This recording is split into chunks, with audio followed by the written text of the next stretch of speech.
আমাদের স্পষ্ট কথা, স্পষ্ট পেগাম। উলামায়ে দেওবন্দ যে ভিত্তির উপর দাঁড়িয়ে আছে, সেই ভিত্তি সাহাবায়ে কেরামকে আমরা কোনোভাবেই কলুষিত হতে দিতে পারি না। কারণ তারা হামালাতুদ্দিন, দ্বীনের বাহক। তারা বাহককে যদি দুর্বল করা হয়, গোটা দ্বীন আক্রান্ত হবে। এই জন্যে সর্বোচ্চ চেষ্টা উলামায়ে দেওবন্দের এটাই ছিল যে সাহাবায়ে কেরাম এবং আদালতে সাহাবা এবং ইসমতে আম্বিয়া, এই দুইটা বিষয় এর ব্যাপারে তারা সর্বোচ্চ সতর্কতার সাথে আকীদা লালন করেছেন, প্রকাশ করেছেন। দেখেন, ছোট্ট করে একটা কথা বলি, আমি কথা শেষ করব। উহুদের যুদ্ধে সাহাবায়ে কেরাম আমরা মাসুম মনে করি না সাহাবীদেরকে। উলামায়ে দেওবন্দ সাহাবীদেরকে মাসুম মনে করেন না। সাহাবীদের ভুল হয়েছে, আমরা মাগফুর মনে করি, আল্লাহ ক্ষমা করেছেন। কোরআন আল কারীমের মধ্যে সাহাবীদের ভুলগুলো যখন আল্লাহ বর্ণনা দিয়েছেন, যেমন উহুদের যুদ্ধের একটা সাহাবীদের ভুল সম্পর্কে আল্লাহ বলতে গিয়ে আল্লাহ কি বলেন? ইন্নামাস্তাজাল্লাহুমুশ শাইতান। আল্লাহ এই ভুলের নিসবত সাহাবীদের দিকে না করেছেন শয়তানের দিকে, যে এই পদস্থলন শয়তান ঘটিয়েছে। হ্যাঁ, সাহাবীদের বিমা আক্কাসাবু, সাহাবীদের কিছু ভুল ছিল, ভুলের কারণে পদস্থলন ঘটিয়েছে শয়তান। কাজে অপরাধ করলে শয়তান করেছে। এখন হয়তো কেউ প্রশ্ন করবে, এর আগেই তো আয়াতে আসছে ওয়া আসাইতুম মিন বাদি মা আরাকুম মা তুহিব্বুন, তোমরা নবীর নাফরমানি করেছ। দেখেন, ইসিয়ান মানি হুকুম অমান্য করা, ইসিয়ান মানি গুনাহ করা না। আল্লাহ তাআলা হযরত আদম সম্পর্কে বলেছেন ওয়া আসা আদামু রাব্বাহু ফাগাওয়া। ইসিয়ানের নিসবত আল্লাহর নবীর দিকেও করেছেন। এই ইসিয়ান মানি হচ্ছে হুকুম অমান্য করা। এটা স্পষ্ট ক্লিয়ার থাকা দরকার। হুকুম অমান্য মানি গুনাহ না। যেমন রমজানে না খাওয়া, পান না করা, বিরত থাকা, এটা হুকুম। কেউ যদি ভুলে খেয়ে ফেলে তার হুকুম অমান্য হয়েছে, কিন্তু গুনাহও হয় নাই, রোজাও ভাঙ্গে নাই। হযরত আদম হুকুম অমান্য করছেন কিন্তু গুনাহ করেন নাই। কেন? তিনি এই ভুলটা ইচ্ছাকৃত করেন নাই। এখন কেউ হয়তো বলবে, হযরত আদমের হৃদয়ের খবর কি আপনি জানেন যে তিনি ইচ্ছামতো করেন নাই? বলে, ভাই, হৃদয়ের খবর আমিও জানি না, তুমিও জানো না। জানেন আলিমুম বিযাতিস সুদূর। সেই আলিমুম বিযাতুস সুদূরই বলছেন ওয়ালাম নাজিদ লাহু আজমা। আদম কাজটা ইচ্ছাকৃত করেছে, আমি এমনটা পাই নাই।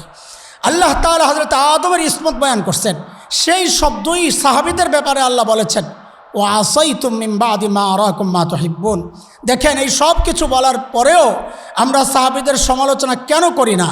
কারণ আল্লাহ তাআলা এই কথাগুলো বলেই আবার বলেন ওয়ালাকাদ আফাল্লাহু আনহু, ওয়ালাকাদ আফাল্লাহু আনহুম। আরে যাদের সম্পর্কে আল্লাহ বলছেন রাদিয়াল্লাহু আনহুম, হযরত একটা কথা বলেছেন, সমস্ত সাহাবী আল জামাআ, সমস্ত সাহাবী। হযরত ইস্তিগরাকের কথা বলেছেন, এজাফত দ্বারা ইস্তিগরাক হয়েছে। আমরা আরও একটা ইস্তিগরাকের মানা দেখেছি সূরা তাওবার 100 নম্বর আয়াত। রাদিয়াল্লাহু, বলেন হাফিজরা, বলেন রাদিয়াল্লাহু আনহুম। আনহুম ওদেরকে কি বুঝাবো আমরা? এটা তো আমাদের বাচ্চাদের পড়াশোনা, শরহে মিয়াতে আমেল, ছোট্ট বাচ্চাদের পড়াশোনা। আন লিল ইস্তিগরাক মিন লিত তাবিঈস রাদিয়াল্লাহু আনহুম। আল্লাহ কোন সাহাবীর উপর সন্তুষ্ট ছিলেন বিষয়টা এমন না, আল্লাহ সমস্ত সাহাবীর উপর সন্তুষ্ট ছিলেন। এটা আহলুস সুন্নাহ ওয়াল জামাতের আকীদা, এটা উলামায়ে দেওবন্দের আকীদা। আচ্ছা, আপনারা কোথায় আছেন এখন কোথায় আছেন? কৃষিবিদ কনভেনশন সেন্টার না, কৃষিবিদ ইনস্টিটিউট। এখন কেউ যদি বলে এ হুজুররা মিথ্যা কথা বলে, আমরা আছি বাংলাদেশে, কথাটা কেমন হবে? কেমন হবে? কিছু বোকা আছে, আমরা যখন বলি আমরা উলামায়ে আহলুস সুন্নাহ ওয়াল জামাতের আকীদা লালন করি, তো বলে কোরআন হাদিস ছেড়ে দিয়া উলামায়ে দেওবন্দের আকীদা লালন করে। আর এই কৃষিবিদ ইনস্টিটিউট যেমন বাংলাদেশের ভেতরে, উলামায়ে দেওবন্দের আকীদাও কোরআন হাদিসের ভেতরে, আমরা আর বাইরে না। আমরা মাযহাব মানার ব্যাপারে আসছে কথা, বলে মাযহাব কেন মানবো কোরআন হাদিস থাকতে? কথা তো সত্য, কিন্তু মতলব খারাপ। আমরা মাযহাব মানি কোরআন হাদিসের বাহিরের কিছু না। বলে মাযহাব কি জিনিস? চাপকল চিনেন? চাপকল চিনেন? চাপ দিলে টিউবওয়েল, চাপ দিলে নিচের থেকে পানি বের হয়, তাই না? আচ্ছা, কেউ এমন আছেন বিশ্বাস করেন চাপকল পানি তৈরি করে? বিশ্বাস করেন? চাপকলের কাজ কি? নিচের পানিকে উপরে তুলে দেওয়া, তাই না? চাপকল পানি তৈরি করে? চাপকল বসানোর আগে মাটিতে পানি ছিল? কথা বলে না। চাপকল বসানোর আগে মাটির নিচে পানি ছিল? ছিল। চাপকল পানি বানায় নাই তো চাপকল পানি যদি না বানায়, চাপকল কেন বসাইছি? পানির নিচের পানি, মাটির নিচের পানি আমি ওঠাতে পারি না, তো চাপকল বসাইছি। দোস্ত মাযহাব কি জিনিস? মাযহাবের সমস্ত মাসআলা কোরআন হাদিসের নিচে চাপা পড়ে আছে। ইমামে আবু হানিফা নামক একটা চাপকল আমরা বসাইছি। ইমামে আবু হানিফা মাযহাব মাসআলা বানান না, ইমামে শাফিঈ নামক একজন চাপকল বসাইছি, ইমামে মালিক নামক একটা চাপকল বসাইছি, ইমামে আহমদ বিন হাম্বল নামক একটা চাপকল বসাইছি। ওই চাপকলে চিপ দেই, কোরআন হাদিসের নিচের ভেতরের এই মাসআলাগুলো তারা বের করে আমাদের জন্য ব্যবহার উপযোগী বানায়া দেন। আমরা কি কোরআন হাদিসের বাহিরে না ভেতরে? উলামায়ে দেওবন্দ কোরআন হাদিসের বাহিরে না ভেতরে? যে সমস্ত গর্দবার বোকার জাহেলরা এই কথাগুলো বলে, তারা আসলে বিরোধিতার জন্যই বিরোধিতা করে।